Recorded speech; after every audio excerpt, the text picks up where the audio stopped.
This is Karen with NewClevelandRadio.net, and it is time for another episode of Avoid the Maze. Now, for some of you who have been listening this past week, you may have said, wow, Karen, like, did you ever stop podcasting? Well, this week has been very special because I joined a group called Podmatch. And on Podmatch, I have met other podcasters, and many of us have never been a guest on a podcast. But what I'm finding out is that the stories that these podcasters tell in their own podcasts can go even a little bit further when we share them on ours. And as I was going through the list of people, I met Misty Shavers, and I saw that she's a survivor. And the reality of it is, Misty, we're all surviving, but for different reasons. So I wanted Misty on, number one, to talk about her survival, but how it led her to doing a podcast. Because I don't know if you've gotten the same comments I have, Misty, but a lot of people will say to me, I'm talking about friends and family, why are you hanging your dirty laundry out there for everybody to see, Karen? And my comment is, it's not my dirty laundry. It's my life. And if people don't want to hear about it, then they don't have to listen. But it's what makes me the person I am today. Right. So, Misty, tell us a little bit about who you are. And I think everybody's going to notice you have a little bit of an accent, or maybe I'm the one with the accent. I don't know. Yes. Thank you, Karen, for inviting me to come on as a guest. I'm very honored to be on your show. I am from Alabama. I'm from a small community in a county called Blount County, Alabama. And I grew up actually in a little town called Altoona. And I went from living in Altoona to going to one little school to transferring to a school that all my family went to, essentially, because my father was killed when I was 4 months old. And so that's very special to me to go to the same school and be in the same community and location where my dad grew up. So it's been a very, very good thing. And I love where I'm from, first of all. And but when I was 18 years old, I met I was 17 and I met an older gentleman. He was 24. And at the time, my mother was solely against the relationship because of the age difference. And I could not blame her. I would be too if it was my daughter. And he was a good guy. I mean, he was really nice. He was very polite, seemed to be very compassionate. And he was also very manipulative, like he was a manipulator. Right. He would be like one way one day, and then another time he would be somebody else. But at that time, he wasn't that person. And I did wind up getting pregnant at a young age. And then him and I were married as soon as I turned 18 years old. We got married like 2 months after I turned 18, and we had a baby together. And my abuse did not start with him until about 2 months after marriage. And it was just small things like, like a box of crackers would be sitting on a coffee table. And I would say something that really wasn't very bad at all. Just, comment on something, and it would trigger something in him, obviously, to make him angry. And he would automatically take it and just like hit me in the eye, just like the corner of the eye. And I thought, what is he doing? What is this? I didn't know what domestic violence even meant. And it wasn't spoken about where I'm from. Nobody was running around saying, let's do domestic violence awareness. Right. Let's talk to this victim or this survivor. This wasn't a thing in 1996 from this community, So this rocked on for like a few years. I mean, at least 3 years of my life was consumed by isolation, manipulation, narcissistic behavior. He was quite violent at times. He sexually abused me at times. So I was so traumatized at it, and I'm sure I went through postpartum after having a baby and being that young, And I was very, very calm. I was a very shy young girl at that time. And I was just a girl. I look back on that time now and I was just a girl. I wasn't a woman. So I allowed him, I don't feel like I allowed him to, but I didn't know what to do because I was so afraid. Sure. Absolutely. And, to speak out in a small rural town in Alabama, a community like this, where people were, oh, you're being abused, just leave. Why can't you just pick up and leave? And things like that. These are the reasons, and even an interaction with a police department caused me to not want to leave. There was just so many things, train of events that happened, at certain times that made me afraid. Sure. And, absolutely. I didn't know how to survive domestic violence. I didn't even know what it was. And I didn't know why I was being abused, and I knew that mentally I wasn't all there because he had traumatized me so hard that I lost who I was because I was so consumed with fear.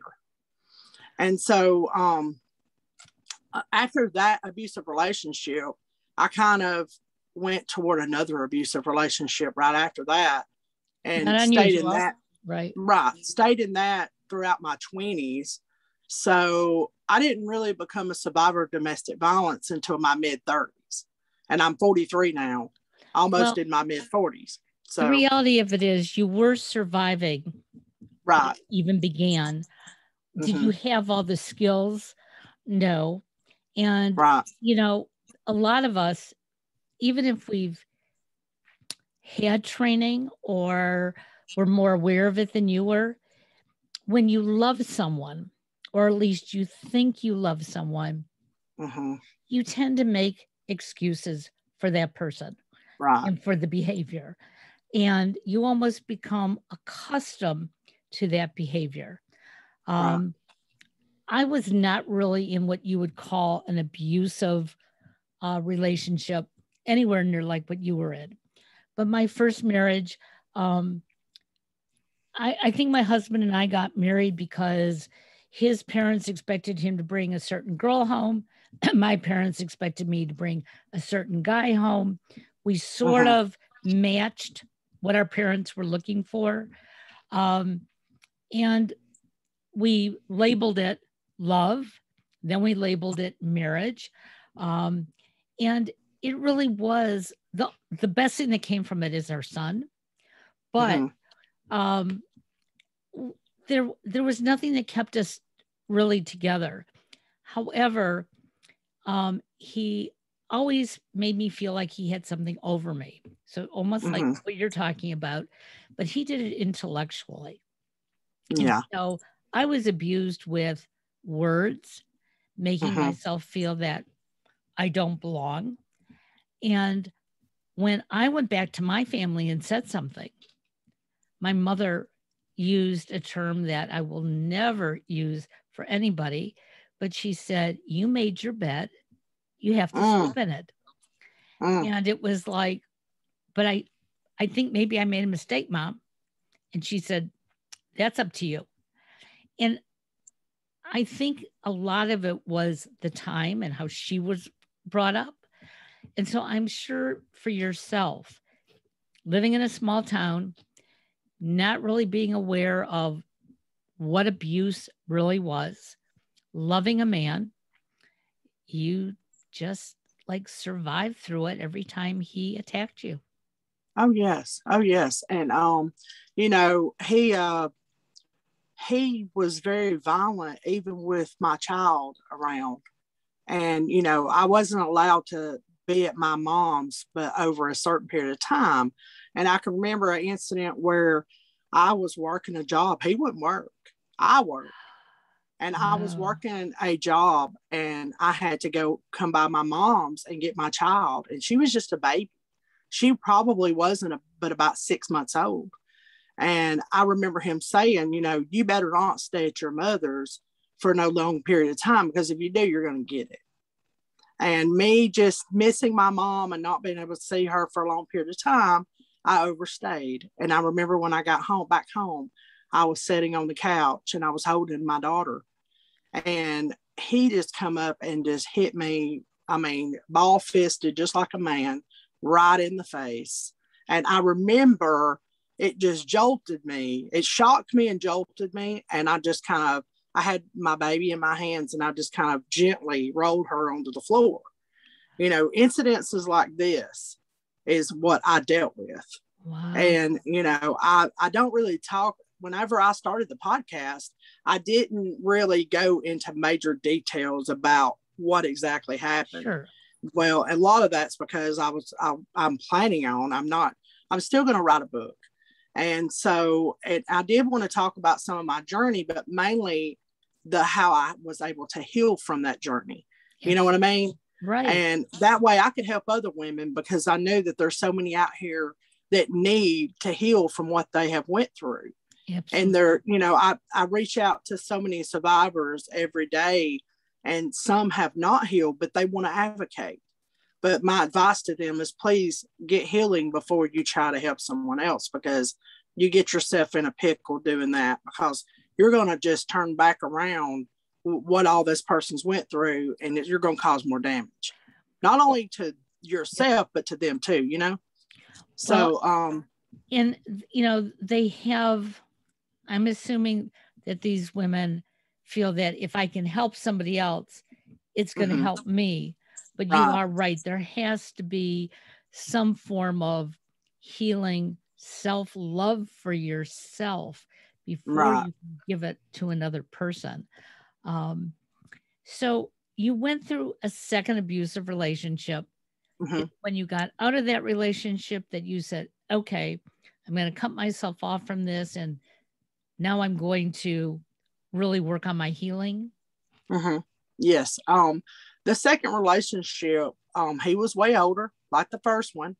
And he was a drug dealer, but he didn't act like, I mean, like, he was honestly one of them people that had he was a journeyman electrician, had a full-time job, made great money. You would never know in a million years that he dealt and dabbled in drugs. And he turned me on to that lifestyle. And it was just an every weekend type of deal. But those drugs were my way out to numb me from the abuse that I had went through. So that rocked on, you know, for those years. And then I finally put everything down. And I finally started a journey of self-healing. And through my own mentality and through my own studying about what helps women, you know, get over these fears and these abuse and triggers and different things like that, I studied my own mental health. And so I decided, I had become sick in my 30s. I had been put on oxygen and had a blood transfusion. And I thought, what am I going to do as an advocate? How am I going to start this process of this journey? And a podcast seemed like the best thing to do for me. And it's just something I came up with on a whim. And I was spending a lot of time by myself. And I created the podcast because at first I wanted to talk about my journey, self-healing. And then I turned it into, let me help other survivors tell their stories. Because I know how important that is. Absolutely. Because living down here in Alabama and being around my family, people don't want to hear about what I went through, because they can't take the abuse. It's like mentally, they don't want to hear about some of the tragedy and some of the really serious abuse, you know, situations that I actually dealt with, because it hurts them. It hurts them to hear about, you know, well, she went through this and I wasn't there to protect her, you know, because they still have that protection shield of, why wasn't I there? Why couldn't I protect her as a young girl? But, you know, it's taught me a lot about who I am as a woman. And, you know, resilience is something that I think that's just ingrained in me. And I just want to help as many victims and as many survivors of domestic violence as I can, you know, and if it's using my voice, because I knew, look, even after life, I'll be here. Yeah. I'm never going to go away. And this work is never going to be completed. So it's I mean, you know, it's just something that I strive to be better at. And, you know, I really do have a strong passion for what I do. And I love to bring awareness to the police departments, the local everything. If I could give ribbons to everyone in the county, I would pass out ribbons to everyone, Well, and the reality of it is domestic abuse has been around from day one. Okay. Right. I don't know if Adam was abusive to Eve or if Eve was abusive to Adam, but somewhere, it did start. A lot of times, as we know, it's because one person feels inferior to the other, and this is their way of gaining power. And there are just some people who have that bulliness inside of them, and they're going to take it as far as they can, because, they just think so. And I've met a number of women through the years, especially after my divorce, who had it so much worse than me. And, I'm not one to judge. I'm not living in your shoes. I can't tell you if you should walk, when you should walk, or if you should stay, because that's a personal choice. Right. And some of us as women, we think that we can cure the person. And the reality of it is they have to cure themselves. They have to see what they're doing. It's about control. It's simply about control. And that's what a lot of abusers want, is they want control. And when they feel like they're losing control, that's when they're at their dangerous. Right. They're most dangerous. And there are women who are abusers as well. Yes. And in fact, that was something that I had to look at myself when I came out of my first marriage, because my family always talked in very loud voices. It wasn't abuse, but everybody wanted to be heard. And so the voices got louder. And my ex-husband grew up in a very mild-mannered home. And so when he would say and do things that upset me, my voice would get louder and louder and louder. And I'd turn red in the face. And, I would throw pillows and things like that. And then he started accusing me of being abusive. And I had to stop and look at myself and say, in some ways I am. Yeah. It's, it became a pattern. And so I had to also learn, there's things I have to change about myself. It's not just leaving the situation, but knowing how to react in these situations. So the women that you meet, again, you talk about being from this small town in the South, and those of us who are up north in bigger cities, we have no idea what small town Southern living is like. So tell me a little bit about that. Is it really what we see in the movies, that even though you're watching TV like us and watching movies like us, you're still seeing this very small community aspect of life?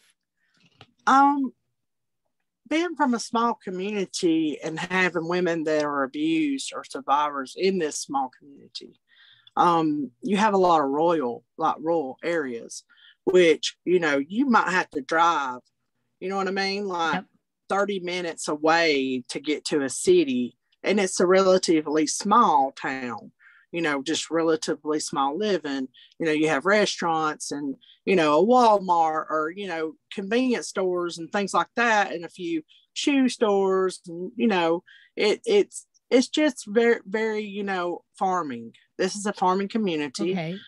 There's a lot of rows of, corn and cotton and, farm equipment in the smallest town. And, and when you go through the town, it's a highway. Got it. I mean, but relatively everyone knows everyone from the community, just about. There have been a pretty good bit of people move into the neighborhood, into the new community or into the community from, back when I was younger. I did know everyone and everybody knew everyone. And now there are new people that I'm not as acquainted with, or, and relatively in a small community like now I stay to myself mainly. You know, I'm the type of person that's sort of reclusive, I guess. And because of the work that I do, I don't really like to be out there saying, hey, you know, well, I mean, I am, but I'm not, if that makes sense. But you won't hear a lot from women that are being abused in these small towns. They're not going to come clean and be like, yes, I'm being abused, because a lot of it is because they feel like they're going to be ridiculed. The people are not understandable, not always, because they don't understand it. Right. Education is the key to learning about what domestic violence is, and non-judging and non-shaming or blaming victims. You got to have an open mind to understand what domestic violence really is. You can't put blame on a female that's being beat down to no end. Right. Because once you do that, you're breaking her from trusting anyone. You know, she won't trust law enforcement. She won't trust her doctors. She won't trust the advocate. She don't want to talk to an advocate, because these are things, and it goes back to she takes up for him kind of thing. Right. Because of trauma bonding. She feels sorry for him. She wants to help and she wants to save him. But he has to be willing to save himself. And it goes back to men being abused too. Men get abused. Men are afraid of they're not going to be masculine. Right. Their masculinity is going to leave them, and people are going to make fun of them, judge them for being abused, and not walking away from the female. So both sides of the fence, you just got so much that goes along with abuse. You know, we could talk all day about the different studies, the trauma bonding, the will of, you know, control. And that's a very interesting thing to look at, because, you know, you've got so many subjects that's on the wheel. And I'd have to be looking at the wheel, or I'm going to mispronounce some things. That's okay. So, I mean, you know, because my brain works at 90 miles an hour because I do so much work, I think. And I'm constantly talking to different women or different people, or, you know, my phone stays open to the community. And my messenger stays open. I'm never closed. So, and I do my victims advocacy work on a volunteer basis. And I do not make money from my podcast. When I first started, I had a small sponsorship through Spotify and a couple of other places, but it wasn't but 5 cents a podcast. Right. Yeah. And it went right back into the podcast to promote it. So, you know, and I do all my work on a volunteer basis. And most of us who are in podcasting today, except for some of the big stars, we do it for one reason, and that is to share information, to help each other out. And as I told somebody earlier today, sometimes it's my therapy for the day, because it reminds me of what is going on around me. And it says, hey, take a good look. Okay. Right. You doing your best. Okay. And, you know, sometimes I have to look at myself in the mirror and go, no, I'm not. You know, I'm taking on everybody else's problems. And now I'm sort of taking it out on my friends and family. And I have to take that step back and say, hey, what triggered this? But you brought up something interesting when you were talking about your baby. Okay. You knew how to somehow keep her safe by rolling her down and placing her on the floor. But she obviously grew up in this tumultuous environment.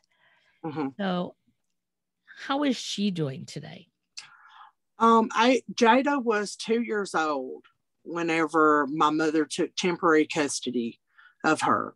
I used to, back then, when I was 18 and 19, I was angry about it because I didn't quite understand, why did you take my daughter? Sure. Well, because there was a lot going on. My child did not deserve to be in abuse.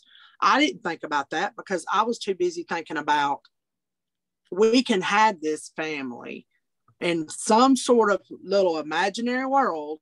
I thought, we can have this family. I want this white picket fence. He can be fixed. We can have a family. We've got a baby. It wasn't going to happen. simply because of who he was. Sure. My daughter was basically raised by my mother, but whenever I left the abusive situation, I came back home and I helped, in and outward when I could. Sure. Jada went to first and kindergarten school with me. And then when she turned 7, she chose to be back at my mama's. So this was her lifestyle.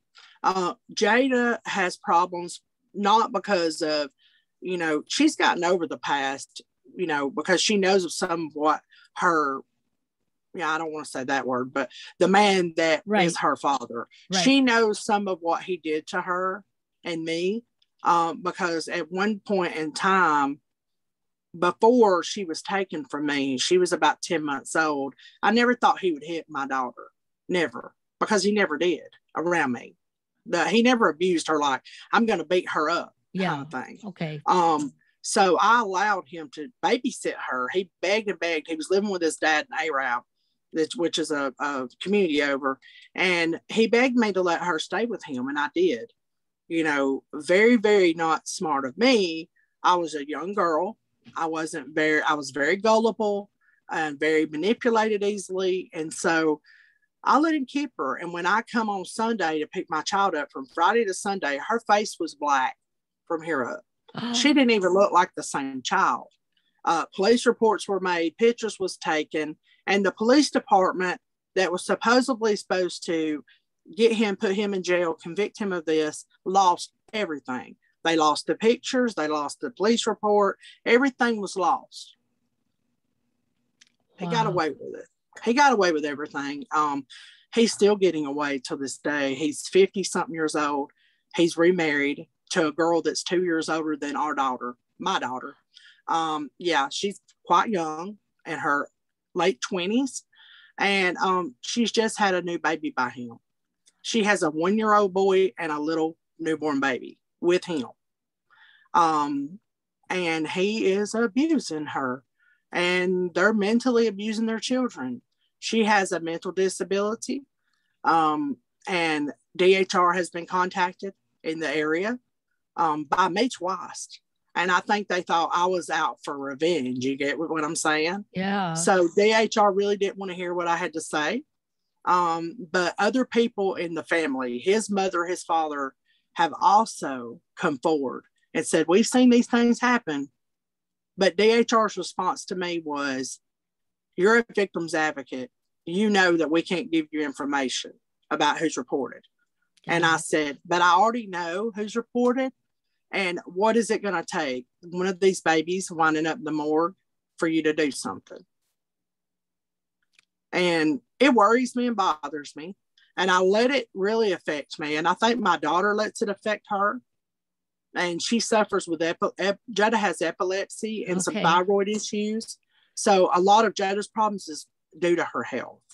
It's really not due to what we went through, or she's, I think, very proud of her mom for what I do. And last year, she actually made the purple ribbons that went to the sheriff's department. Oh, how wonderful. Yeah. And she didn't get recognition, but I thanked her, and this year I'd like for her to go with me and deliver them and be a part of it more, because I feel like she would really, really like that, and I try to make my daughter a part of things, when it comes to this, but she's very smart and she's got 2 little girls, and she's a very good mother, and I'm very proud of her, and we have a good relationship, but she knows all about what her father does, or whatever you want to call him. I call him something totally different. I'm sure you do, and it's okay. I call him a donor. So, okay. Yeah, he's just a donor. That's it. Jada really hasn't never had that father figure. And they say that, just because you can conceive a child, it doesn't necessarily make you a parent. Okay? Right. And yes. You did a lot of things the right way when you were going through this. I know it has been painful, to say to your mother, okay, take my child while I try to fix this, where I'm sure your mother in the back of her head was saying, it's never going to get fixed. Like, why don't you both come with me? Right. but we do a lot of things out of emotional support. We do things Right. because we think we're in love or we want to be in love. Right. One of the things I'm learning about today's generation, and it's quite interesting that, I look back when I was in my 20s, all my friends, we were going to get married, we were going to have kids, we were going to have that white picket fence. And, life was going to be beautiful. And for some of us, it turned out that way. For others, Mm-hmm. it didn't. Mm-hmm. Because our generation also learned that, you know what, if it's not right, walk away. So Mm-hmm. my generation, there was a lot of divorce. Right. Today's kids, they're not rushing to get married and to have the white picket fence. And it's okay to move from one relationship to another. And they're looking for safety. And young Right. girls today, except for a few that get involved in bad Mm-hmm. relationships, they know when to walk. Right. But as you said, it takes education. And if we Yes. don't have the education in place, how are people going to know what abuse is all about? Right. You know, I want to like mention a couple of things real quick. The case with Gabby that just happened. Right. You know, that really hurt me. And I'll tell you why, not only because of what that poor girl went through, but when those videos came out in the light, TikTok had Right. them. Yep. I mean, and then you had people victim blaming her so harshly. People that don't know about trauma bonding, gaslighting, all of these things that I could see clearly in these tapes. As an advocate and as a survivor of domestic violence, I saw myself in there. Like seeing her in the back of that police Yes. vehicle. I saw my own self sitting there talking about what my abuser did to me in some sort of ways. And then I seen my abuser in that, sorry, whatever you want to call him, murderer. I seen my abuser standing there gaslighting. That's what Brian did, gaslight. He still, I mean, no matter where I don't know where the boy is. I hope and pray to God she gets justice.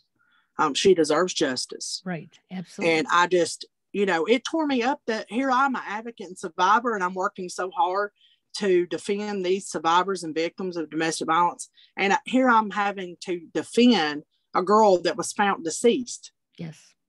I think that's shouldn't have sad. to be that way. That is sad. Right. We've come, I thought, here we are in 2021. There should be none of that going on.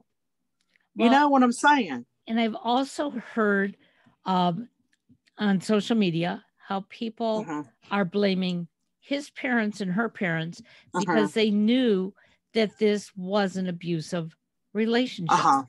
And you can only blame the parents to a certain point. They were both of age to be together. And, I know I have a 31-year-old and a 45-year-old. If I said to either one of them, you shouldn't be in a relationship, this is bad or whatever, they're not going to listen to me because they are their own person, or they want to at least be. So in Gabby's case, to some degree, I think she knew what the situation was, but she also saw so much good. She saw how the family brought her in and loved her. He saw that her family brought him in. So they had this protective bubble around them. And then protective bubble burst. And so I think part of the education that we have to develop is let us all know that when other people see things and they tell you, that's part of your education. You need to listen. Right. Well, I did an educational program last year that was called the Man Up Movement.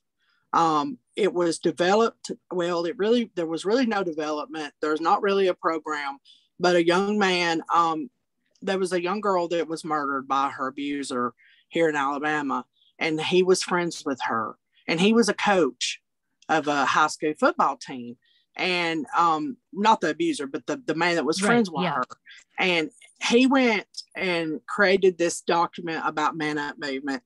Let's these football coaches start giving these documents out to these football players and let these young men understand what domestic violence is and how will they stand up for survivors and victims whenever they see something happening, And so I took that and I emailed him and I said, look, can I be a part of this with you?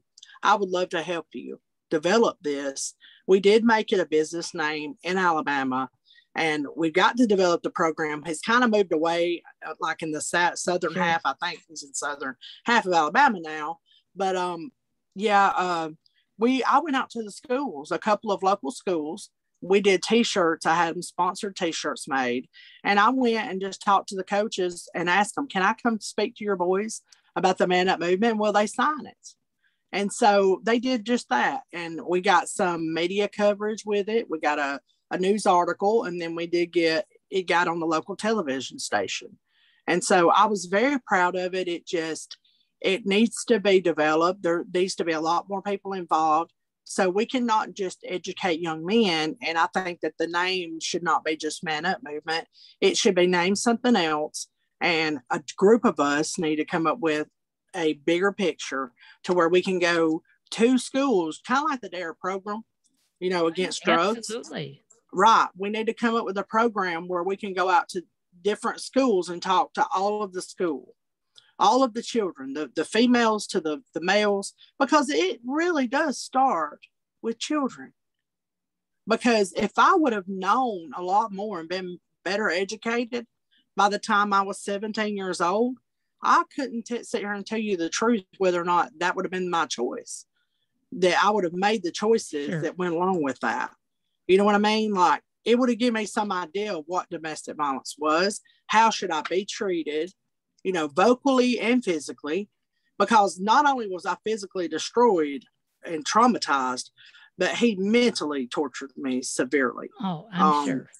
He did. And so, I mean, for someone to be just telling you you're ugly, your body's ugly, you'll never get no one to love you like I love you, all these different things he put in my mind. It took me years and years to get over the things that he put in my mind about who I was as a woman. And now I can honestly sit here and tell you I love who I am. It took me a long time to love myself. And, that's something I try to instill in young people, their worth and how much they do mean, they should mean to themselves, and they need to give themselves really good self, I forgot what it's called, but you need to look in the mirror and tell yourself all these wonderful things about yourself, because that will help build your self-esteem. Absolutely. It's interesting that you say that, because I've been with my current husband 40 years, married 37. Wow. And I still have flashbacks every once in a while. If he says something to me, it feels abusive. In the beginning, I would get very angry. I have learned, and so is he. He can tell now by the look on my face. I said it in the wrong tone, or it's reminding you of something in the past. So I want our listeners to know that even though we heal, we still have those scars. We still have those wounds that occasionally they can pop out at any given moment. Right. But what you said is so important. We have to look in the mirror, and we have to say something nice about ourselves each day. Whether you say, I like my hair today. I like my eyes. I like how my heart is beating. And I know I'm going to get comments from people like, Karen, you're being very woo-woo, but sometimes we have to be. If we can't see that one nice thing about ourselves during the day, how do we expect anybody else to see it? Right. And you're right. Misty is a very woo-woo person. I'm a very compassionate human being. Like, there's not people person on the planet, I believe I have some sort of compassion for. And it's hard for me to dislike people. Like, I love everyone, and I try to be understanding and compassionate for everyone around me, and it's hard to find that, I think, in people. And I think that we lack empathy and compassion for humanity. There's a very, very big bunch of people that are that way. And we got to teach our children to grow up and learn how to love ourselves and learn empathy and compassion for all humanity. Because the world would be a better place if we did so. And there wouldn't be near as much domestic violence going on. You know what I mean? Yeah. And that learning begins at home. Okay. Right. And yes, your mother must have had her hands full losing your did. father, early on. Right. And she did what she knew how to do with the resources that she had. And so if you're a single parent out there, or even, a monogamous family working together, you only have the tools that you know about right now. Right. And that's why our podcasts are so important, because we're telling you, go out, look for them, ask questions, because if you don't, then you're going to be stuck, and being stuck can cause violence. And we don't want that for anyone. Right. No. And at the very top of every podcast, I try to give the information that's out here that could be helpful to someone listening. And my hopes is that they will be a victim in a shelter. They'll be a victim that could get away from that abuser and be riding in her car going down the road. And maybe she's got the podcast tuned in, and maybe there's something that she heard me say, or she's heard a survivor and advocate that's come on to be a guest say, that could completely change the course of her thinking. Maybe she's at that verge of getting some safety and getting out. But maybe there's just one thing that we can say to her that will break her and she'll be free from violence. And, and I think that it's always good to know that you're never alone. Absolutely. You're not alone in that. And so I would have it would have helped me a whole lot if I'd have knew I wasn't alone. But I did not know that I wasn't alone. I didn't have a clue. Right. I was this young girl being abused in this small community, in this small town, and I virtually felt like I was by myself. And, I'm just doing God's work now. I believe that there's a God. That's my spirituality. I try not to push it on other people. I know it says in the Bible to preach to other people and let them know about Jesus and God, but it's something that I have a personal relationship with the Lord. And I feel like I do God's work, and I feel like that I'm trying to save lives, before I end, my world or my journey ends in this world, because we're all going to face the other side. Absolutely. And before I leave this world, I want to make sure that I'm given the tools and I'm doing the right thing as a human being to save lives and to help other women. That's just, I'm a caregiver. I worked in nursing homes for 19 years before I became sick. And, before I became a podcaster and an advocate.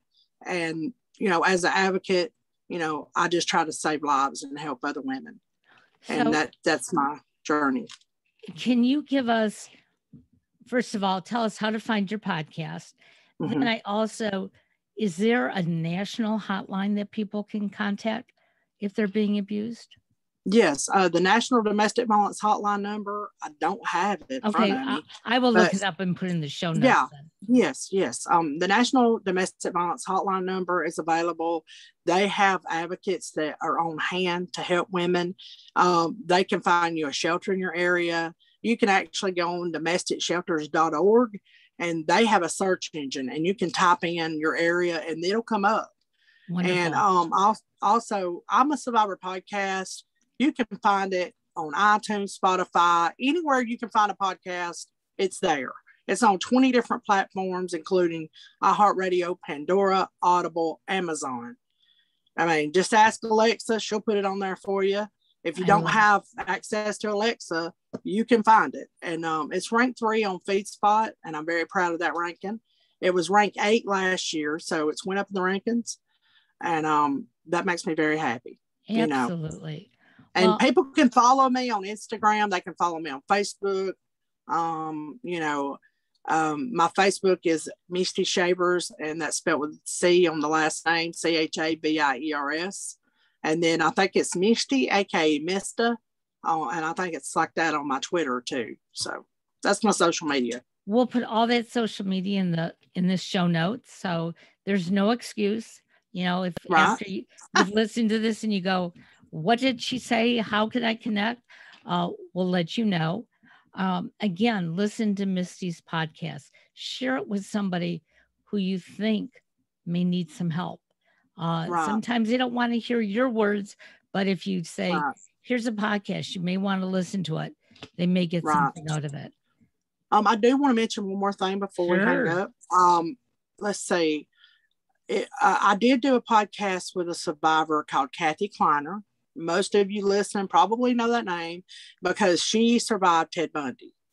I don't always speak to just domestic violence survivors. I do podcasts with survivors, period, that have survived violent crimes. Plus, she survived cancer. There's a whole lot that she has survived in her lifetime. But back in the 70s, she was at a sorority in Florida, and he attacked her and another girl in a sorority room. And then if it hadn't have been for someone driving up and the light shining through the window, she'd probably be dead. And I mean, because he was coming back to finish the job. And and that her story's all over YouTube, so you can look her up. She's actually in the middle of writing a book, and I'm very proud to be her friend. She's a really good person. Kathy Kleiner is a wonderful human being. Thank you for sharing that. Thank you for sharing your story. And thank you for all that you do, because you know what? The police department can't do it alone. We do know that. There aren't enough social workers in this world who can do it. And sadly, not all of them have the training or understanding that you do. So, everyone, let's do our part and let's make this a better world. I mean, 2021, we should all be coming together and working as one rather than as millions of people all around the world. Thank you so much. I'll be Thank you, Karen. Thank you. Have a great day. Bye-bye now. You too. Bye-bye.